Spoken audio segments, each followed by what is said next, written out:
Philanthropy can actually often be about power, that it's someone who has to be giving to someone who doesn't have.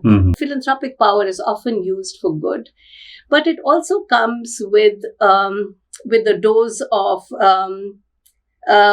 treating people unequally. Human dignity is probably the most important. If someone's dignity is crushed, you crush a lot more. I would love to see a world where humanity, human dignity, the sense of self-worth, kindness, compassion is actually lifted up to another. We have tended to think about philanthropic giving much more as charitable giving. The term charity inherently has a power dynamic within that, that I am doing something for you. I am enabling you. I am empowering you. I am giving to you. I'm Geeta Pradhan, the president of the Cambridge Community Foundation. It is a geographically focused philanthropic organization that provides grants to nonprofits, acts as a civic leader, and builds philanthropic partnerships to help people realize their philanthropic dreams. In my role as the CEO of the organization, I get involved in all kinds of things, from partnering with the public sector, city government, the mayor's office, the city councillors, helping define policy, meeting with our local nonprofits that do amazing work for the well-being of the community, to meeting with donors and helping them think about how they might realize what they want to accomplish in their community. Geeta, welcome to our studio. And thank you so much for your time and coming. My pleasure.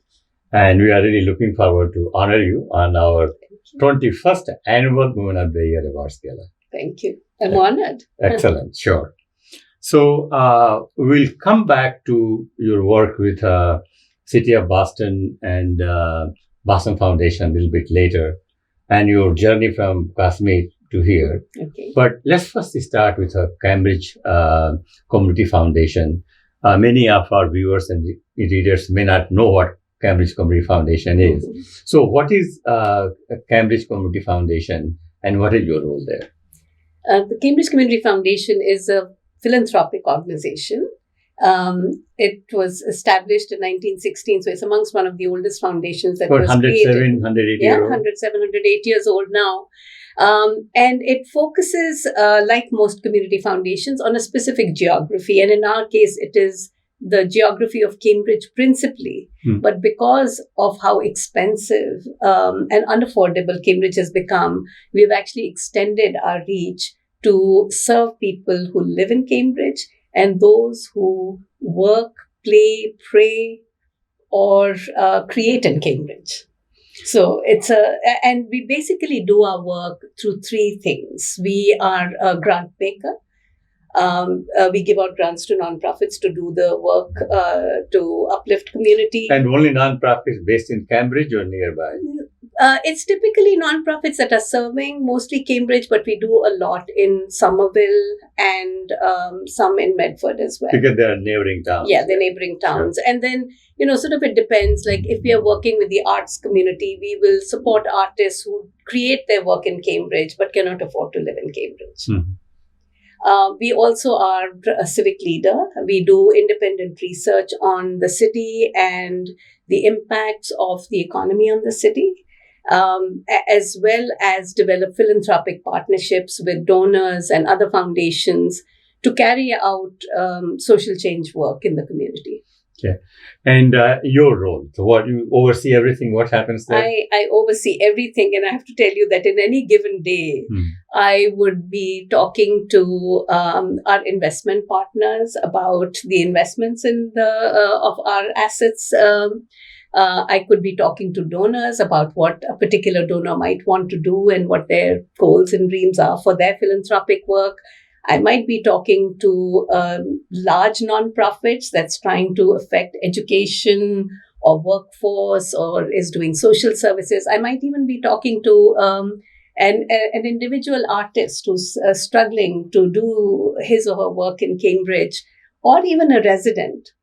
I might even be talking to a government official. So it really varies. So in some ways, it's really exciting because I never know what a day will bring to me. That's very exciting job, I must say. Yes. So Geeta, most of our viewers and readers said everybody is familiar with the city of Cambridge because it has MIT and Harvard and the biotech center. Yeah. But many of us are not aware about growing economic disparity in Cambridge. Yeah. So if you can just tell us a little bit about, how much disparity is there and who can even afford to live in Cambridge? Yeah. That's actually a very interesting question. In some sense, it's actually central to the work that I do. Cambridge is it's sort of a juxtaposition of disparities. You have extreme wealth and surprisingly pretty solid poverty in Cambridge. Not everybody manages to achieve their goals in that city. On average, a household in Cambridge, a low-income household in Cambridge makes an average income of, in the bottom 20%, makes an average income of about, between 14 to 15,000 compared to the top quintile, that the top 20%, where it is, and the average income is about 350,000. And if you know Cambridge, you have people who earn in the millions in Cambridge. So you have that kind of contrast. Just to clarify, 350,000 is top 20% average income, or 350,000 for the entire Cambridge? No, for the top 20%. Top 20%, okay. And that's really, it's going from, say, maybe 150,000 up. Sure. And the up has no limit. Okay. So if you go to top 5% in Cambridge, what will be roughly your estimate their income? I would say, actually, I don't know. I don't think I have that data off the top of my head. But just from your experience, roughly? I would say that the top 5% in Cambridge would be, I would say, well over 5 million. 5 million. Yeah. And what is the population of Cambridge? Cambridge is about 120,000 people. 120,000. So it's not that big at all. No, it's not that big a city. So, it's a fairly small city, but a very interesting city in the sense that it is a global powerhouse because it is the center of the innovation economy with Kendall Square. So 150,000 is the resident population. Yeah. But hundreds of thousands people come every day to work and nearby. I mean, I think easily about 50 to 60,000 people come into the city every day to work. Okay. You can feel that. Okay. Yeah. So now I want to go backward. So now let's come. So you have been there for how many years now? For about 8.5 years. For 8.5 years. And before that, off the camera, you were saying that you worked for the Boston Foundation. Yes. For almost 10 years. Or maybe for about 14 years at the Boston Foundation. Yes. Now, Boston Foundation is, it's an institution itself. Yeah. And what you did there at Boston Foundation? I was the vice president. I was the associate vice president for programs and community impact. So I worked on all the community impact issues that the Boston Foundation did. I oversaw their grant making and worked on many community development. I actually oversaw the 5 core areas at that point that the Boston Foundation had, which was education, health, the arts, jobs, and housing. So what are the 1 or 2 messages you got away with from Boston Foundation that which really impacted you? I think one of the key issues that I saw in Boston, which is actually what attracted me to Cambridge as well, was the inequities in community, particularly racial inequities. And, I grew up with a certain set of values, values about humanity, values about human dignity. And it just something that bothered me a lot to see that there were people who were struggling, who had very limited options. And, it's not that there is any community or any people that are inherently,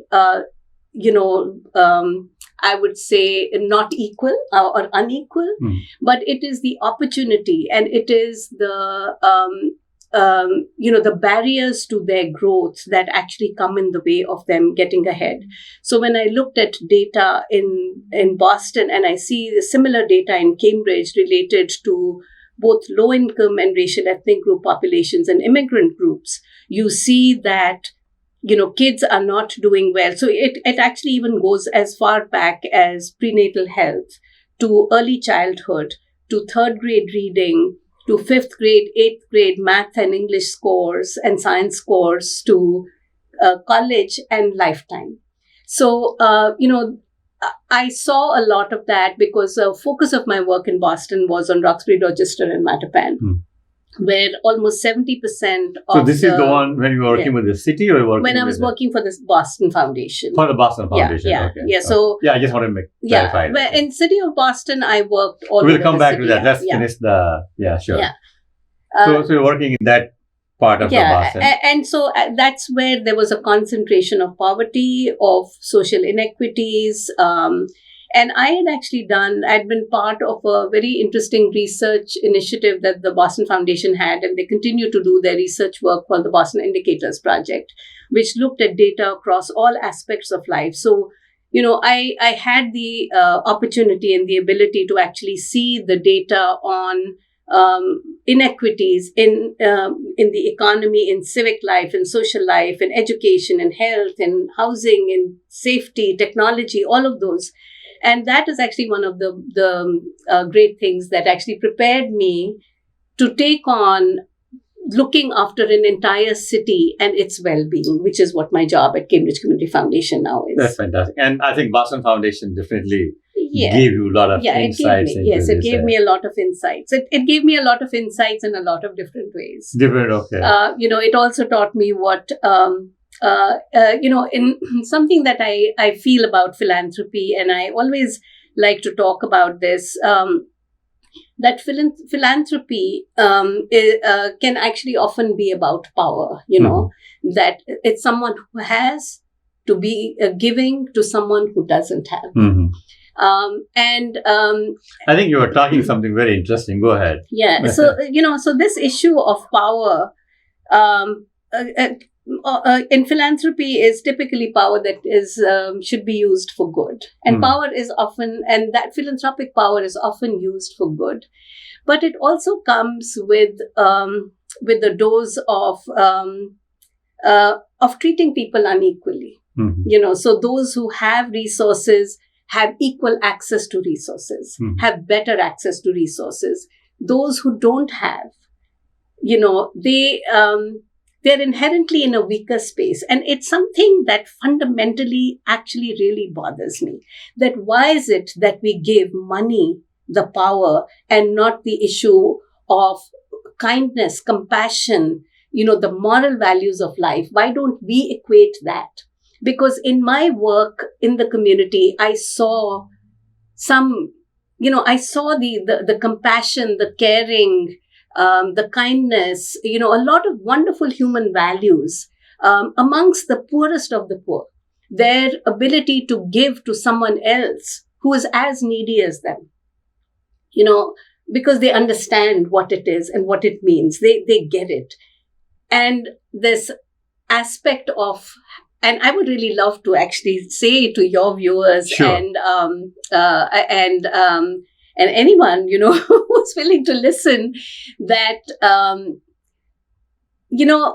human dignity is probably the most important aspect. If you, if someone's dignity is crushed, you crush a lot more. You crush humanity, I feel. We have to be very, very mindful of making sure that we are not looking at wealth as the aspect of power, which I think worldwide we have created this kind of a dynamic where wealth trumps everything else. I would love to see a world where humanity, human dignity, the sense of self-worth, kindness, compassion is actually lifted up to another. So when we talk about giving for good cause, the one topic always comes is to give. You really don't have to have money. You should keep giving, till it hurts you. So talk-wise, it sounds very good. And when it comes from the people like this, then it is not showing power. It is showing compassion. I really want to help it out. But again, at the same time, when the class or the group you are talking about, okay, I'm going to give you, but that is also a display of power.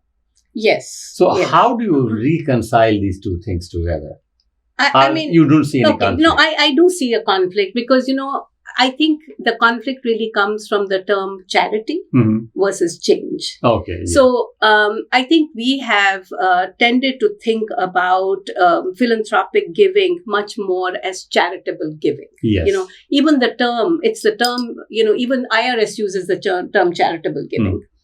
And that term charity inherently has a power dynamic within that, that I am doing something for you. I am enabling you. I am empowering you. I am giving to you.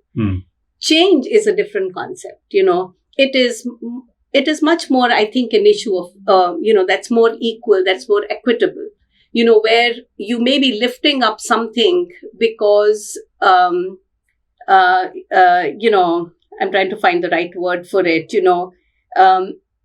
equity to me is different from, it's like lifting someone up because there is a barrier. And I don't even like to use the word lifting someone up because that in itself is a laden word because what it's saying is you are doing something. There's a very interesting diagram that I once saw of equity versus equality. Equality is like when everyone has the same amount no matter what their size, right? It could be an elephant, it could be a mouse. You give everyone the same amount because you're trying to be equal. Equity is, you see there are 3 kids that are trying to watch a game over a fence and they're of different heights. So you put little boxes for them to adjust them so that they come up to the same level and can see beyond. Sure. And the true equity is when you remove the fence, when you remove the barriers, when you see yourself. I mean, many of us who actually do well in life, we do well in life because we got some opportunity. Everyone, because maybe I was born into a household that had wealth. It doesn't mean that inherently I was better than the child who was born in a household that had poverty. Sure. It's just that child was born in a certain context and I was born in a certain context. And so I like to remind myself constantly, that I'm fortunate. I'm fortunate that I had the opportunity. It is now my responsibility to make sure that someone else has that opportunity. Earlier when you talked about, uplifting or, the... Again, in also in the context of power play. Yeah. So, for a minute, even if you take the financial part or the wealth part out of the equation, just purely on human-to-human interaction, you see that when somebody puts you down, just psychologically, how terrible it is. That's exactly what I was saying when I was talking about the issue of dignity, because when you crush someone's dignity, you actually, that's the worst thing that you can do. Yeah. So, treating people with dignity is actually one of my core values. So within the Cambridge Community Foundation, we actually have 4 core values that we live by. The leading value is the right to dignity, which means that we will treat, and my organization will treat, and everyone the same way, whether it is a billionaire who comes into the door or a homeless person who comes into the door. We will treat everyone the same way. The second value is equity and justice, to look at this issue of removing barriers to opportunity and the fairness of how, you conduct yourself. The third one is collaboration, because none of us can do it on our own. Sure. We need others. We are one piece of the puzzle, and there are many others, in our case, the nonprofits, the donors, the public sector, the volunteers. It's all of those people who are contributing. And finally, the fourth value that we live by is creativity and imagination. We have to start thinking differently about how we solve the world's problems. And, the work, in some ways, the work that we have taken up at the foundation now is that we are saying that we've always been trying to solve problems, particularly of poverty and inequity, of the wealth gap, or the, the economic inequities through top-down research strategies where people come in from the top or government comes in and says, you need to do this, that, and the other. You need to get a job. You need to get an education. You need to do this. And then we will support you and you will get out of poverty. But the more recent thinking about this is that the people whose lives you're trying to change, they know best. And it's interesting because lately we've done some very interesting work on guaranteed basic income, which is unconditional money going to families that says you decide how you're going to use that money. And what we are finding is that the solutions to the problem are actually rest with the people who are dealing with those problems. Mm-hmm. You just have to figure out how to bring them up. And, we've been doing this work on guaranteed basic income lately, where we started with a philanthropic experiment of about 130 single parent households who got $500 a month for 18 months to try to, get them moving out of poverty. This was in This is in Cambridge. Yes, we just that effort just finished in February of 2023. But when COVID happened, one very interesting aspect of COVID was that it hit everyone, mm-hmm. and everyone became suddenly very vulnerable. Mm-hmm. And I know that as the foundation, we were sending out money to families because we raised about $5 million to give out to people in the community. And it was at the time that we actually went far beyond Cambridge, because we realized that people who work in Cambridge can't afford to live there. They live elsewhere, but they contribute to the city and they needed support. But as we were doing that work, we learned a lot about this aspect of both the compassion that people have, but also the fact that everyone has different needs. And so you need to, instead of trying to define for everyone, this is how you need to live your life, you give people the opportunity. And so it's more trust-based philanthropy, mm-hmm. where you're saying, we're trusting you to make a decision. Because in one family, someone may be struggling because they have a disabled child or an elderly parent. It may be a single parent who doesn't have access to a car to go to the job that they want. So everyone has different situations, Mm-hmm. And so you need to meet people where they are. So that's actually work that we've been doing. And as COVID happened, we were able to use the philanthropic experiment to convince Cambridge City Government to do an expansion of that program for 2,000 families. And those 2,000 families actually range from the very poor to those who are earning at 50% of what it costs to live in Cambridge, the bottom 40% of households. And, we're still learning from that experiment to figure out what happens when you let people give them the support. Mm-hmm. Give them what they need, and they decide how they're going to get themselves out of that situation. So now, before we go to Kashmir, I wanted to ask you, tell us about the size of your organization, Cambridge, like how much money roughly you average you give out and the staffing, etc. Yeah. So it's actually, we are not a very large organization in the sense, but we call ourselves a mighty organization. Our assets are at about $60 million. We give out about, between 4 to 5 million a year. And that giving comes from the foundations, the income from our endowment, as well as money that we raise from our donor community and other foundations who we partner with. We've taken on some of the city's biggest challenges, like taking on the issue of income inequality. It's a big challenge. It's not something that a foundation of our size can actually solve. And it's growing very rapidly. But which is why one of our values of collaboration comes in.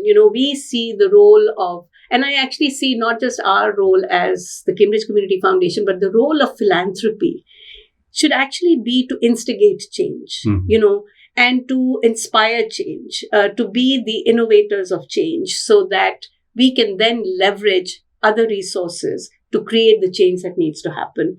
So the example that I was giving of the 130 families who were getting guaranteed basic income, that was a philanthropic experiment. Because we did that, we were able to convince city government to actually put 20 million into an effort for 2,000 families. Again, they're getting $500 a month for 18 months. We are actually going to do an evaluation of that to understand what happened to these families. How did they use that support to get ahead in life or maintain their situation in life? How did it happen for different social ethnic groups? How did it happen for different family types? Because everyone's situation is different. Mm-hmm. And we need to figure out some of these solutions by really understanding from the ground up how best to support those who need the support. Okay. Now let's come. So we talked about Cambridge Community Foundation, Boston Foundation. You also work for the city of Boston as well, and similar type of a role in neighborhood. Well, I've done a number of different things. I actually oversaw the housing and community development, design and construction unit. Okay. And then I started an initiative in the Menino administration on sustainable development. I did that for about 6-7 years. And out of that, one of the projects that I was working on was was looking at data for sustainable development, about understanding how do you understand progress, change, and sustainability, which was the Boston Indicators project. So how I have to ask you this, since you mentioned Mayor Menino, I was a big fan of him. What a gem of a guy. Very interesting person. He was like everyone's uncle. Mm-hmm. He knew. I remember going out in community for community events with him, and he would know the names of individuals. Yeah, he knew the names of kids. He went to my son's school and figured out, the kids had their names printed. And he saw the last name Pradhan and he said, I know your mother. And my son hasn't forgotten that till today. He's 35 years old. That's what I was going to tell you. So at that time, when he was a mayor, I had decided to work at the Boston Business Journal. Okay. And then I had a really very tight deadline. Just had about half an hour. I had to file this story. And I had to talk to the mayor. So I just picked up the phone, left a message that, I need a call back from you in half an hour because I'm really on a tight deadline. And then within 15 minutes, my phone rings. I pick up the phone and say, this is Mayor Menino. I know. And I have not forgotten that. Yes. Actually the same thing this Ted Kennedy had. Yeah. All these Ted Kennedy had that too. Same thing. Like, one day I went home, I left a message in the office. By the time I reach home, my phone, at that time there was no cell phone. The phone rings and said, this is Ted Kennedy. So all these great people have these amazing, almost like a level of humanity, where they will, they have respect for other people, which I think is really amazing. Okay. And you're right. I saw that in Ted Kennedy, and I've seen that in Menino, and it's interesting because it sort of speaks to the issue of leadership. What is a true leader? There are the kinds of leaders who are, powerful orators and upfront, and then there are the quiet leaders, and there are the servant leaders. So Menino is to me a servant leader. This again brings back to the point which you were raised earlier about dignity. Mm-hmm. Okay. Yeah. So imagine a leader who pulls you up just by talking to you. Yeah. And imagine somebody who pulls you down. Every time you talk to the person, you feel miserable. Miserable, yes, right? Yes. So, just a very simple, it doesn't cost anything. No. But this, the dignity part you raise, I think we should call it, the dignity equity. It is so powerful than even the money and everything else. Absolutely. Okay. So now, as we come close to the interview, I want to go back to where you grew up and what happens there. Let's start there. Where you were born. I was born and I grew up in Kashmir. Where in Kashmir? In Srinagar, in Kashmir. I have to say that. Dal Lake, near Dal Lake? Yeah, Dal Lake, yes. Okay. Dal Lake was actually, my architecture thesis was on Dal Lake. Okay, excellent. A beautiful, beautiful place. And with very simple people. very simple. It was, I remember when I was growing up, there used to be this, joke about how the Kashmiris never fought. They never really fought. They'd say, come, I'm going to fight you. I'm going to fight you. But they would actually they were not a violent group of people. So it breaks my heart actually to see what is happening to my hometown. I am born Hindu, and I'm not religious. I really believe a lot more in humanity and spirituality rather than religion. So when did you leave Kashmir? I left Kashmir when I was, I left to go to college in New Delhi, studying architecture at the age of 17. But I kept going back home.